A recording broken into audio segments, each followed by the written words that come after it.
隧道費等交通嘅運輸收費多少咧，除咗考慮咧相關嘅基建嘅營運同埋維修保養嘅支出之外咧，亦都有作為調節車流、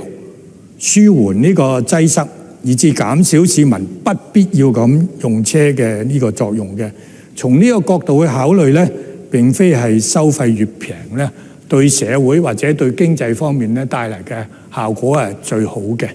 隧道同埋其他政府收費一樣咧，往往係易減難加嘅。尤其是咧係免費變為要收費嘅時候，就難上加難。我認為咁討論咗超過30年嘅中區電子道路收費嘅計劃就係好個例子啦。喺現時財赤嘅環境之下咧，大家都唔應該唔考慮咧任何政府嘅收費調整咧對庫房同埋納稅人可能造成嘅影響嘅。如果假設隧道免收費咧，真係可能會使到咧大量嘅汽車選用呢個隧道咧，造成塞車嗰個問題咧，對我哋